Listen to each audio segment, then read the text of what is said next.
부모 자녀의 관계는 선택이 아닙니다.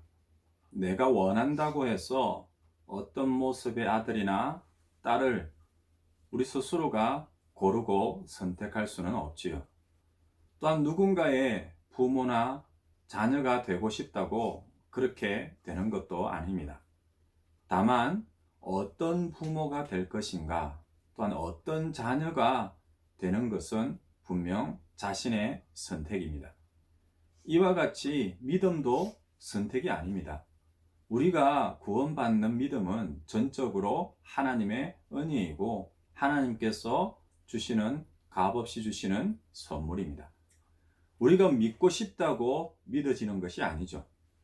지금부터 제대로 믿어보겠다고 결단하고 모든 노력과 정성을 쏟고 그리고 애를 쓴다 할지라도 결코 믿어지지 않습니다. 믿음은 정말 우리의 신분이나 자격, 그리고 어떤 조건이나 소유, 그리고 지혜와 능력의 여부에 상관없이 전적으로 하나님의 뜻에 따라 하나님께서 택하신 그 백성에게 주시는 것입니다.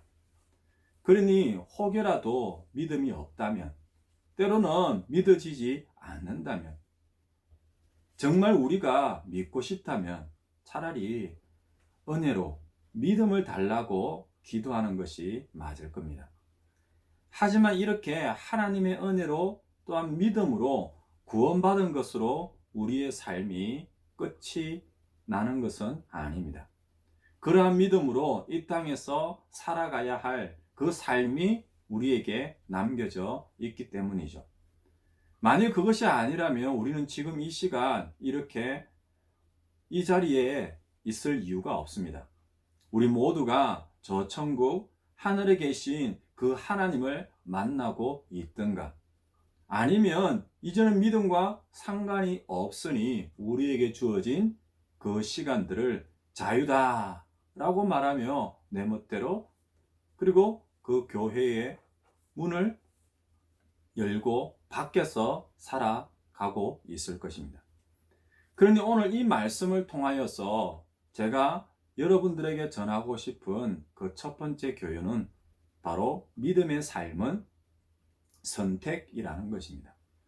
구원의 믿음은 결코 우리의 선택이 아니지만 그런 믿음으로 살아가는 그 삶의 모든 순간순간들은 분명 선택과 결단이 필요합니다.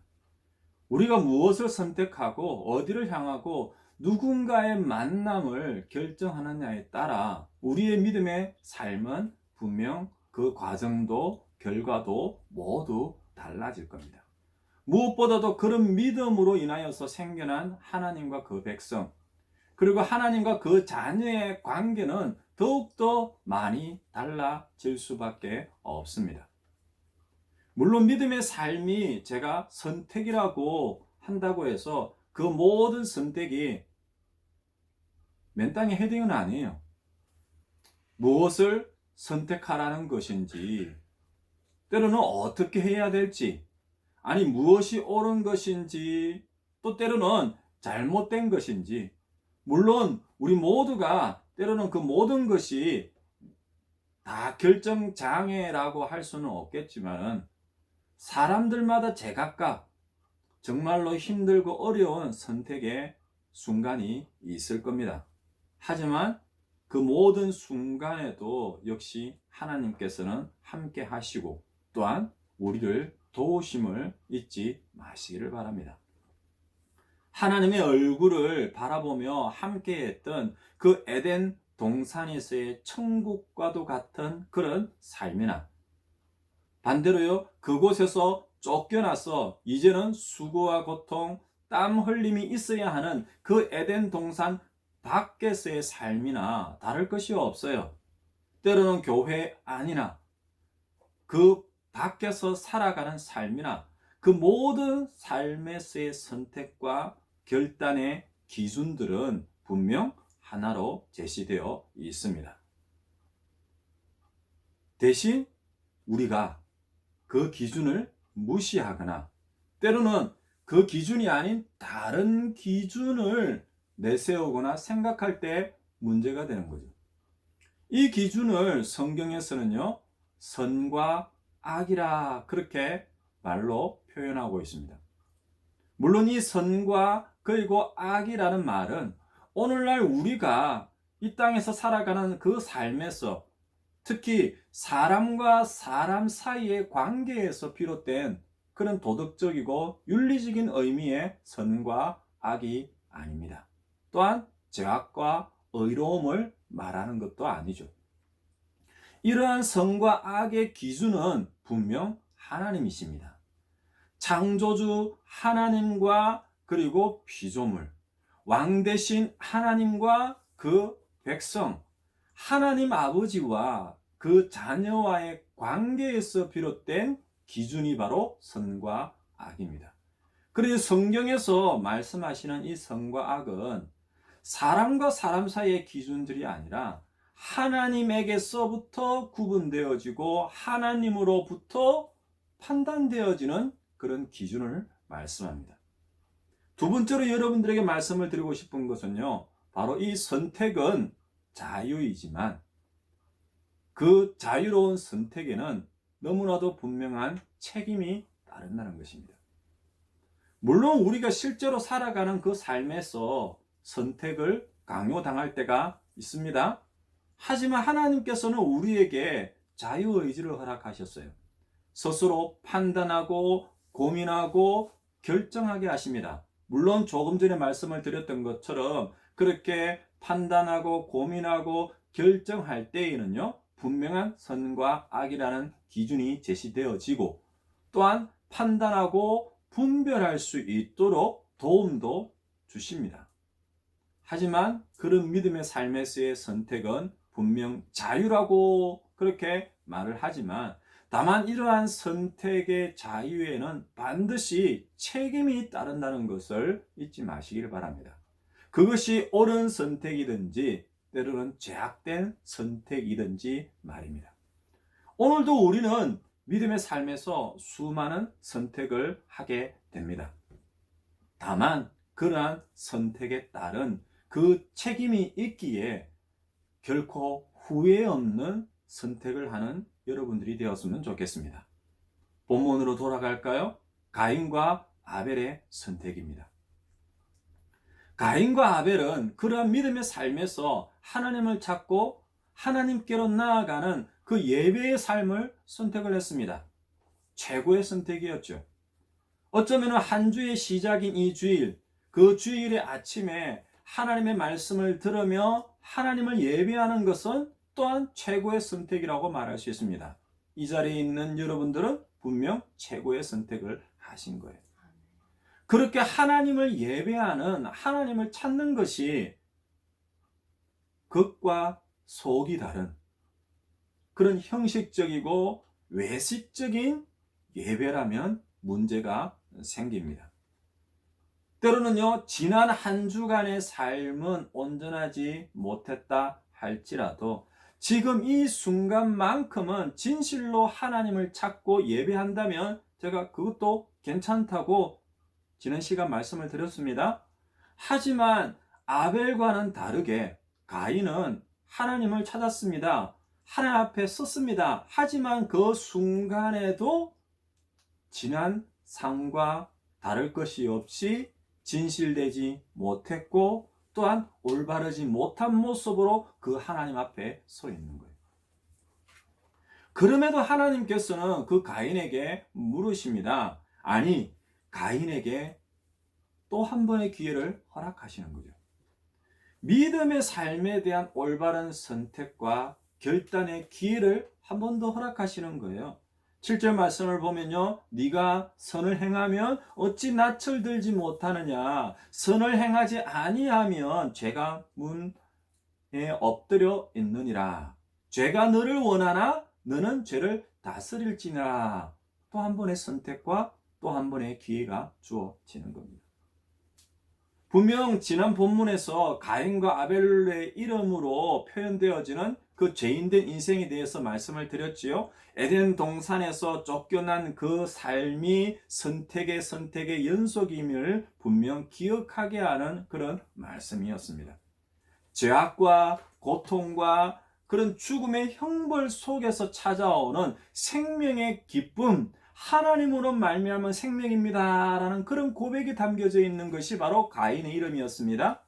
하지만 그것도 잠깐 그렇게 잠시 잠깐 생명의 기쁨으로 살아 있음을 만족하는 삶으로 끝난다면 결국에는요, 죽음밖에 남지 않는 헛되고 무의미한 삶이 찾아온다는 그런 아벨의 이름이었습니다. 그렇게 오늘 또는 현재의 기쁨에 만족하거나 내일의 불확실함과 염려와 헛됨을 생각하면서 오늘 우리의 삶을 포기하거나 절망하게 된다면, 아니 그런 선택을 하게 된다면 그것이 바로 죄악이라고 할 수 있는 거예요. 하지만 가인과 아벨은요, 분명 둘 다 그 삶에서 하나님의 은혜와 사랑과 도우심과 인도하심을 구하는 그런 믿음의 삶을 첫 단계에서는 선택을 했어요. 그래서 그 하나님께로 제물을 들고 나아갑니다. 그리고 제사를 드리죠. 하나님과 함께하는 삶의 그런 모습을 선택한 거예요. 하지만 그런 선택이 결코 한 번이 아니라는 거예요. 하나님 앞에서라고 생각되어지는 그 제물을 들고 나아가는 그 순간만이 아니라 날마다 매 순간마다 모든 상황 속에서 일어나는 선택이고 결단임을 가인은 잊은 거예요. 가인에 이어지는 선택은 무엇이었습니까? 하나님 앞에 서는 것까지는 올바른 선택이었습니다. 하지만 그 매일 매 순간의 삶에서는 하나님 앞에 서지 못한 거예요. 오히려 어떻게 행동을 해요? 하나님을 향하여서 분하여 하고 안색이 변하고 있습니다. 왜일까요? 내 기준이었어요. 내 의로움에서는 틀린 것이 아니었습니다. 선악을 알게 하는 그 나무의 열매를 먹었던 그 아담의 후손, 그 가인도 나름대로 선악을 판단하잖아요. 물론 자기 기준이죠. 하지만 처음에 말씀을 드렸죠. 그 선악을 판단하고 말할 때 그 선악은 분명 철저하게 하나님의 기준인데 가인은요, 내 기준으로 판단한 거죠. 어쩌면 오늘도 우리도 다를 것이 없을 수 있습니다. 내가 보기에 옳고 그리고 정당하며, 그래서 심지어 하늘을 향하여서 내가 나인데 그렇게 말하는 사람은 없을까요? 하나님, 내가 무엇을 잘못했습니까? 나만큼 열심히 하고 또한 나 나름대로 성실한 모습을 살았는데 그런 나를 거절하면 어떻게 하라는 겁니까? 때로는요, 왜 나에게만 이런 일들이 생깁니까? 그런데요, 잘 생각해 보세요. 이렇게 말하는 것이 지금 누구를 향하여서 말을 하고 있나요? 사람을 향하여서 말을 하고 있나요? 아니면 하나님을 향하여서 분내하고 속상해하고 안색이 변하고 있느냐는 거예요.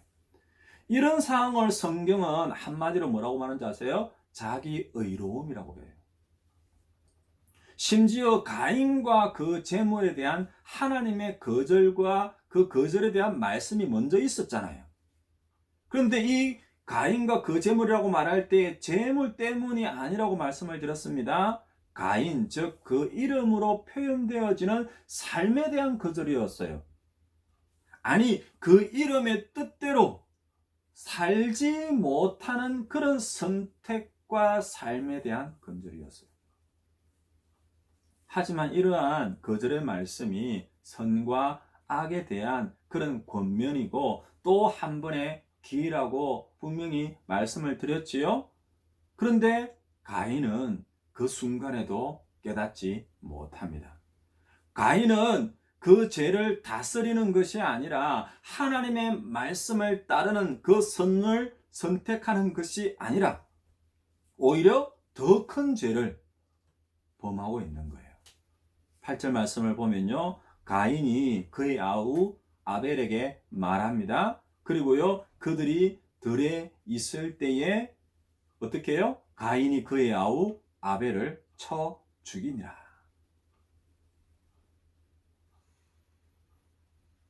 하지만 9절 말씀을 보면은요, 하나님께서는 가인에게 때로는 우리의 삶 속으로 더더욱더 끊임없이 찾아오시는 모습을 보여줍니다.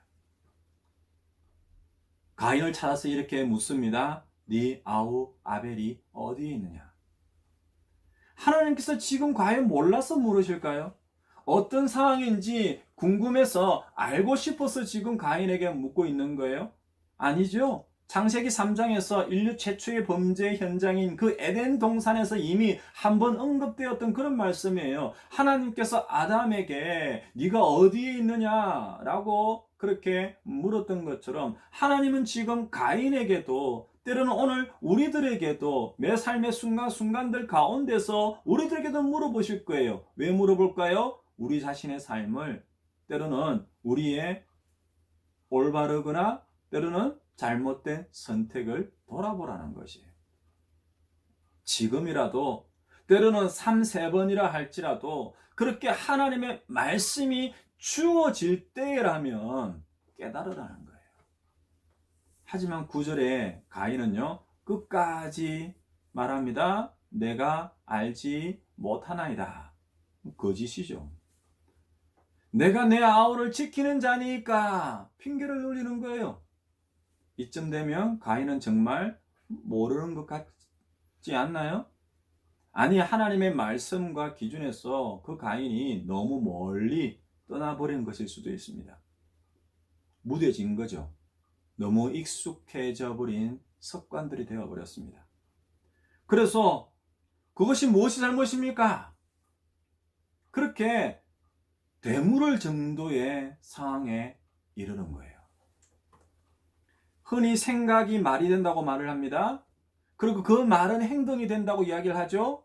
그리고 그 행동은 습관이 되고, 그리고 그 습관이 이제는 완전히 죄인의 삶이 되어버린 그런 상황에 이르렀습니다. 7절 말씀 그대로예요. 처음에는 죄가 그 문 앞에 엎드려서 우리를 넘어뜨릴 기회를 엿보고 있어요. 하지만 그 죄가 또 다른 죄를 낳고 이제는요, 우리가 그 죄 속에 파묻혀 버리면은 그 안에 있으니까 이제는 그 죄가 보이지 않는 거예요. 그럼 마지막은 어떻게 될까요? 야고보서 1장 15절은요. 욕심이 잉태한 즉 죄를 낳고 죄가 장성한 즉 사망을 낳느니라. 그래서 창세기 3장에서 아담과 하와에게 선포되었던 그런 저주가 가인에게도 이 상황에서도 다시 한번 선포됩니다. 11절 말씀을 보면요. 내가 땅에서 저주를 받으리니. 12절에요. 네가 밭을 갈아도 땅이 다시는 그 효력을 너에게 주지 아니할 것이요. 너는 땅에서 피하며 유리하는 자가 되리라. 어쩌면요, 아담과 하와에게 선포되었던 그 저주 이상이 되어버렸습니다. 아담과 하와는 그래도 수고하고 고통스럽지만은 때로는 땀 흘림이 있으면요, 얻을 것이라도 있었잖아요. 하지만 하나님께서 허락하신 그 계속되는 그 기회를 붙잡지 못하고 너무 멀리 떠나버린 이 가인이 선택한 삶에는 이제 더 이상 그런 은혜와 그리고 기회가 없음을 지금 선포하십니다. 지금까지 계속해서 말씀을 드렸습니다. 하나님의 심판은 결코 심판으로 끝나지 않고 구원과 은혜로 이어진다고 말씀을 드렸어요. 하지만 가인은 이러한 심판과 저주의 형벌에 서는 앞에서도 끝까지 올바른 선택과 결단이 나오지를 않습니다. 즉 하나님께로 돌아오는 회개가 없습니다. 그런데요, 가인이 이제야 조금은 깨달았을까요? 13절 말씀을 보면요, 내 죄벌이 지기가 너무 무겁습니다. 14절에서는요, 이제 주에게서 쫓겨났으니 더 이상 주의 낯을 배웁지 못할 것 같네요. 왜입니까? 그 죄인을 만나는 자마다 가인을 죽이려 할 것이기 때문이죠. 이 말씀은 과연 회개일까요? 아니면은 뉘우침일까요? 아니면 어리석었던 그 자신의 삶과 선택에 대한 뒤늦은 후회나 때로는 신세 한탄일까요? 아니면 은근슬쩍 돌려서 하나님께 생떼를 쓰고 있는 걸까요? 우리는 이 말씀을 통하여서 조금 더 이 가인의 마지막 모습과 하나님께서 그 가인을 향한 그 마음을 한 번 더 돌아보았으면 좋겠습니다. 제가 이 말씀을 그 가인의 그 심리적인 부분을 조금 다르게 표현하면 이렇게 될 것 같아요. 13절 말씀에 내 죄벌이 지기가 너무 무겁습니다. 다르게 표현할까요? 하나님, 내가 이 정도로 잘못한 것은 아니잖아요. 그런데 하나님께서 이런 벌을 내리시다니, 하나님, 해도 너무 하는 거 아닙니까? 하나님 지금 나보고 살라는 겁니까? 아니면 죽으라는 겁니까? 이런 의미로 여러분들이 생각해 보세요. 14절 말씀도요. 이제 주께서 쫓겨났으니 이제는 하나님과 끝났으니 이제 내 마음대로 살아도 되죠? 14절에요. 더 이상 주의 낯을 배웁지 못하리니 이제는 더 살고 싶어도 사람들이 나를 더 죽이려고 할 테니까 이제 하나님과 나랑 더 이상 안 보고 살게 되니 좋겠네요. 어떻습니까? 뉘앙스가 확 달라지죠? 이 정도면은요, 공갈 협박이라고 할 수도 있어요. 정말 못된 것 같지 않나요? 저라면 정말 한 대 때려주고 싶을 정도로 얄밉기까지 한데, 여러분은 어떻게 생각합니까? 혹시라도 여러분들의 삶의 선택으로 인하여서, 그릇된 선택으로 인해서 주어졌던 그런 결과에 대하여서 책임을 회피하며 또한 그 삶에 대하여서 하나님을 향해서 이렇게 원망하거나 불평하거나 생떼를 써본 적 없습니까? 하지만 하나님께서는요, 이 순간에도 참으시는 것 같아요. 정말 끝까지 참으십니다. 15절 말씀을 보면요, 그렇지 아니하다 가인을 죽이는 자는 벌을 7배나 받으리라 하시고 그 가인에게 표를 주사 그를 만나는 모든 사람에게서 죽임을 면하게 하시니라. 무슨 뜻일까요? 너무 큰 벌이라고 하나님께서 뒤늦게 생각하셨을까요? 아니면 하나님께서 그 가인에게 다시 한 번 더 기회를 주시려는 걸까요? 그래서 심판을 잠시 멈추시는 걸까요? 저는요, 그보다는 하나님의 뜻과 손에서 이루어지지 아니하는 사람과 사람 사이에서 이루어지는 그 심판을 하나님께서 지금 멈추시게 하시는 거예요. 때로는 가인이 아니라 또 다른 사람들의 구원의 기회, 즉 악을 또 다른 악으로 갚을 때 일어나는 그런 죄의 영향력과 죄의 전파력을 멈추게 하시는 거예요. 가인이라는 그 악을 벌하기 위하여서 또 다른 사람이 때로는 서로가 서로를 죽이고 죽는 일이 일어나지 않도록 그 벌을 7배를 더 하신다고 막으신 거예요. 말씀을 맺습니다. 마지막으로 여러분들에게 한 번만 더 말씀합니다. 선택은 분명 자유입니다. 하지만 그 자유에는 반드시 책임이 따름을 여러분들 잊지 마시기를 바랍니다. 그 책임과 때로는 벌이 잠시 미루어질 수는 있어요. 하지만 그 심판의 선언이 사라지지는 않습니다. 그러니 저는 더더욱더 그 믿음의 삶에서의 선택과 결단이 중요하다고 말씀을 드리는 거예요. 죄가 분명 그 문에 엎드려서 우리를 원하고 있습니다. 우리를 넘어뜨리려 하고 있고 유혹을 합니다. 아니, 그보다 앞서서 우리는요, 그렇게 우리를 넘어뜨리려고 유혹하고 있는 그 죄에 앞서서 우리에게 먼저 주어진 그 말씀, 뭐죠? 선악을 판단하는 그 기준을 따라 행하라고 여러분들에게 말씀을 드리는 거예요. 그 말씀을 따르는 선택이야말로 최고의 선택일 거예요. 잠언 16장 9절에는 사람이 마음으로 자기의 길을 계획할지라도 그 걸음을 인도하시는 분은 여호와시니라 말씀하십니다. 내 기준에서는 올바른 선택이고 또한 내 뜻이기에 최고의 선택이라고 할 수 있습니다. 하지만 믿음은 하나님으로 말미암았죠.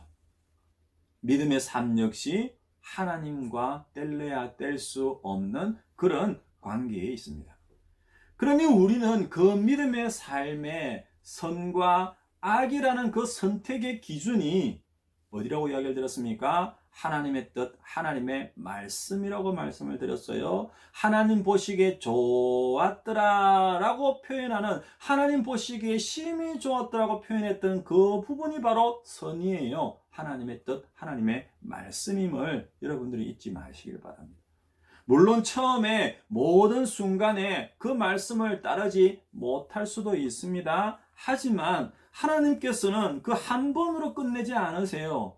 가인에게 몇 번을 찾아오셨어요? 가인에게는요. 아담에게는요. 오늘 우리들에게도 하나님께서 다시금 찾아오셔서 물을 수 있습니다. 또 때로는 한 번이 아니라 또 한 번 물을 수도 있습니다. 그렇게 하나님께서 우리에게 묻고 찾으시고 말씀하실 때는 여러분들이 늦지 않았다라고 생각하시면 돼요.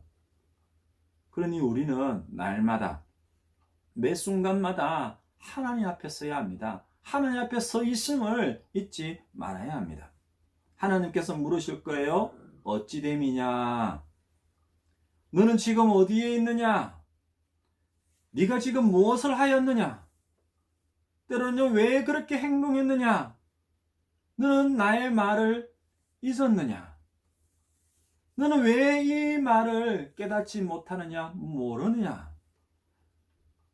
하나님께로부터 나오는 그 말씀이 어떤 물음일지라도 우리를 향하여서 들려주시는, 보여주시는 그 하나님의 말씀을 외면하지 마시고 그 말씀 앞에서는 핑계대지 마시기를 바랍니다.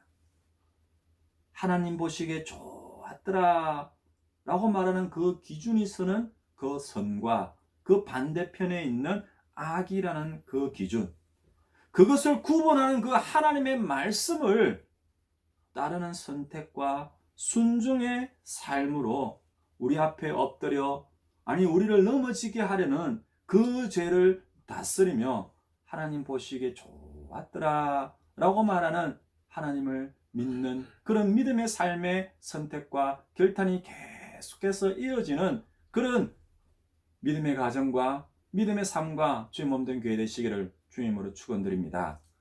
아멘.